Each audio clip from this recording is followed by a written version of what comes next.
Not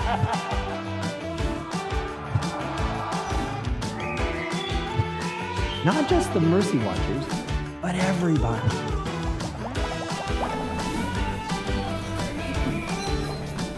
Hi everybody, today we are talking with Mary Pat Donoghue.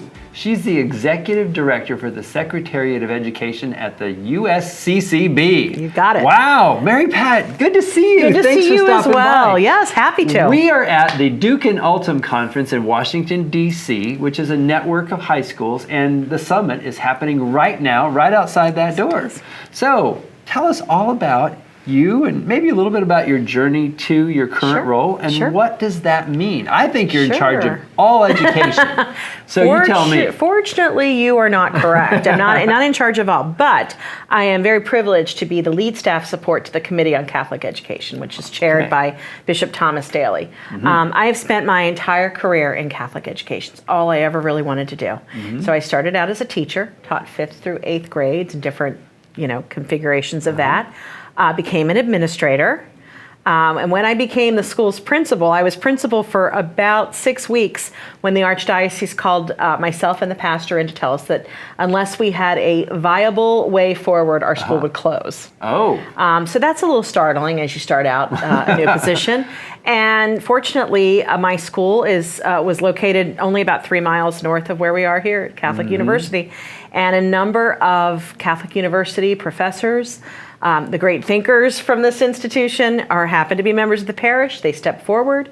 They offered to help the pastor, Father Stack, and me, provided we would be willing to, as they said, reimagine a Catholic school. Wow, that sounds like a fun thing. Captivated me, absolutely, and we sure did reimagine it. And this all-volunteer committee drafted an educational plan that is based fully on the church's vision, the church's own intellectual tradition. And it's a beautiful thing to see children as young as preschool being brought into that rich 2,000-year received wisdom, arts, and music in the lives of the greatest saints.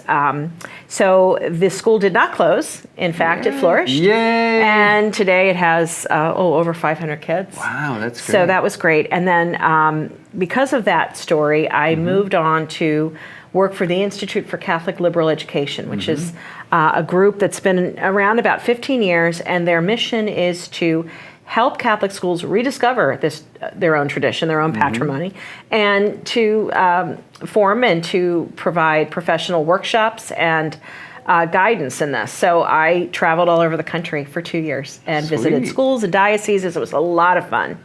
And then I landed here at USCCB, which is very different from anything I've ever done before, but I enjoy it immensely. I work with some wonderful people, and I staff a fantastic chairman in Bishop Daly, who has a great vision and a lot of courage of that conviction. And so being able to work with him to help bring about a greater understanding of the uniqueness of the church's vision of education has been both a challenge and a great joy. Right. Well, I smiled at different points along that route that you just laid out for us, because you used a lot of the words that I always use, right? The great patrimony, the 2,000 years riches of the Catholic intellectual tradition, and how the church's mission to educate has always been kind of evolving, right? It's always new, always new, but yet never leaving the riches behind, bringing them forward. So talk to me about that happy tension, if you will, between doing that. Well, the beauty of being Catholic is the church will take up into herself all that is good. So as we learn more about things like how children learn, and even like the science of reading, as you're hearing, the church will take that in because it is good and it is harmonious with the human person. At the same time, the church always transcends the current age. And so there's a dedication to teaching these eternal things to kids, to helping them understand who they are in light of it, which I think is in one sense part of the antidote to the listlessness and the bleakness of the age, as we see so many kids struggling with mental health, with increasing rates of suicide. And a lot of that is because they simply don't know who they are. And if we don't tell them, the world will. Right. And what the world is telling them is a lie.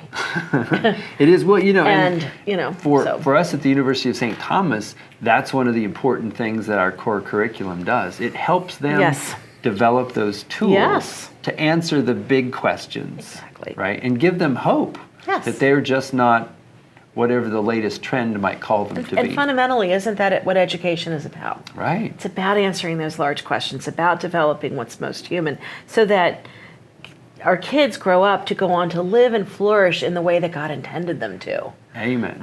So it's a beautiful, joy-filled, and frankly, it's a lot of fun. It is. So what's next for the Secretariat? Well, the Secretariat's involved in resources for the Eucharistic Revival, and we'll be putting forth very soon some guidance that really focuses on forming and nurturing a sacramental imagination in kids. Awesome. So that's the focus of that. We're also looking at helping our Catholic schools, sort of as a post-Dobbs initiative, expand their capacity to receive children with special learning needs, so that we can support families who have chosen life for these children. Amen. And we want to bring them into the fullness of life in the church. We're also cooperating with the bishops at large as they go back and they reissue their pastoral statement on persons with disabilities in the life of the church, which will be updated. So there's plenty, and as I said before, the ongoing, overarching is really the helping everyone who's involved in the ministry of Catholic education to understand this renewal in light of the church's own beautiful vision. So that sounds like terrific work and an exciting future. So Mary Pat, thank you for joining us today. You are most welcome. It's my pleasure. Thank you. Thank you. And thank you for joining us too. God bless you.